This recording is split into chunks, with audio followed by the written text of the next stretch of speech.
Yahya. Hai Tiwi. Oke, di sini kita mau diskusi nih. Aku pengen tahu terkait kalian nih belajar apa aja sih? Kan beda topik nih kan. Orang sendiri kan termografi. Terus kalau Yahya sendiri kan tribologi kan. Nah, di sini aku pengen tahu dulu. Selama tuh kayak aku udah dengar, kayak sering dengar, tapi gak tahu pengertian yang jelas tuh kayak apa. Mungkin dari orang sendiri pengertian definisi termografi itu kayak apa sih, Fel? Oke, jadi aku jelasin dulu ya terkait termografi. Nah, untuk termografi sendiri itu merupakan metode pemeliharaan prediktif yang menggunakan sensor infrared untuk mendeteksi suhu tidak normal pada mesin atau sistem. Nah, dengan mengidentifikasi anomali termal, teknisi dapat menemukan potensi kerusakan lebih awal dan mencegah penggunaan operasi. Terus, di dalam pengukuran temperatur dengan infrared itu terdapat 3 sumber energi termal. Yang pertama ada energi yang dipancarkan oleh objek, yang kedua energi dipantulkan dari lingkungan, dan yang ketiga energi yang ditransmisikan melalui objek. Oke. Jadi aku paham ya terkait termografi sendiri ini kayak pemeliharaan prediktif yang berhubungan sama temperatur suhu ini. Oke, thermal gitu ya. Oke, kalau tribologi sendiri itu gimana ya? Kalau tribologi itu sebenarnya cabang ilmu teknik yang mempelajari itu ada gesekan, terus keausan dan pelumasan pada dua permukaan yang bergerak. Dalam konteks maintenance itu tribologi tak hanya untuk menganalisis pelumas, tapi juga untuk mencakup pemahaman seluruh tentang kondisi mekanik mesin. Gitu. Terus di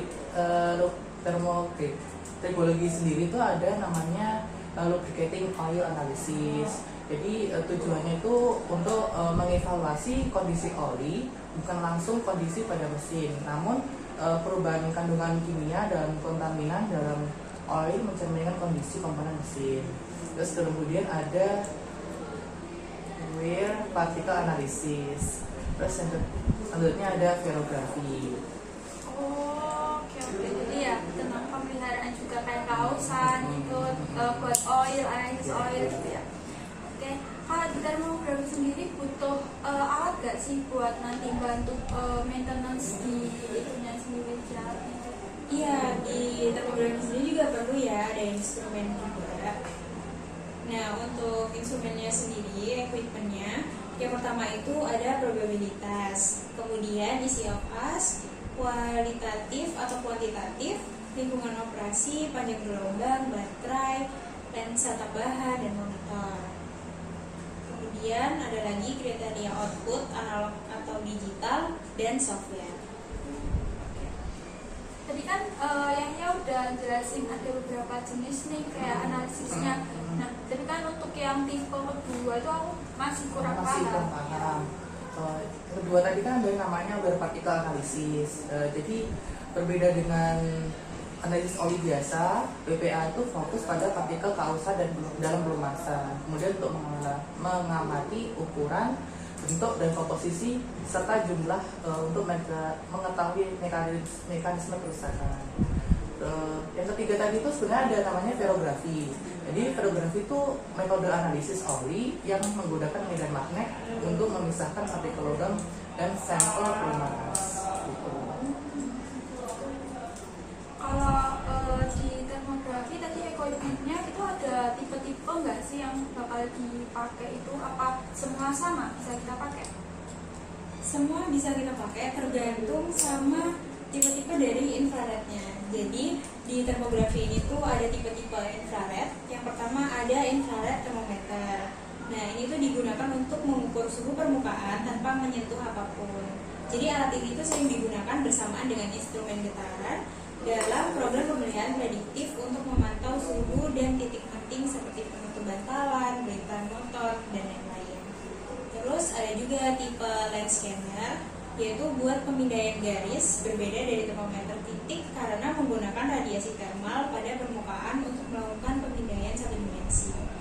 Nah, yang selanjutnya ada infrared imaging, yaitu penciptaan infrared, teknologi thermal yang paling canggih memungkinkan untuk pengguna melihat distribusi suhu dari seluruh permukaan mesin atau peralatan dalam waktu yang singkat.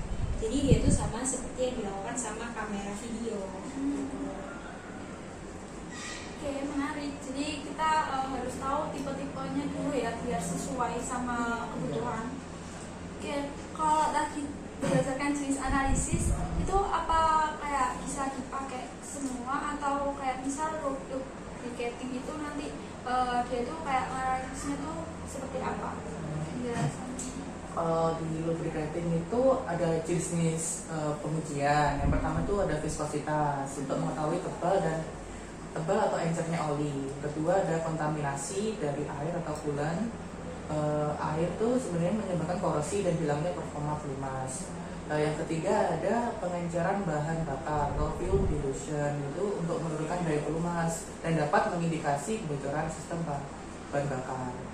Selanjutnya ada solids atau kandungan padatan, kemudian ada jelaga, kemudian ada oksidasi dan nitrasi, kemudian ada total acid number dan juga total base number.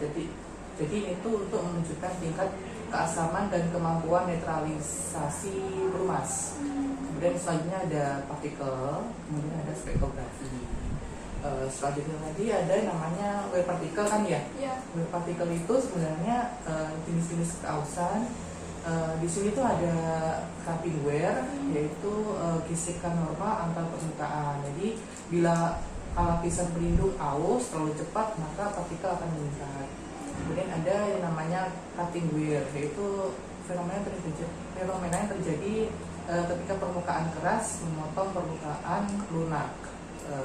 Selanjutnya ada rolling fatigue wear yang disebabkan oleh gaya berulang. Kemudian ada sliding wear dan slippery sliding.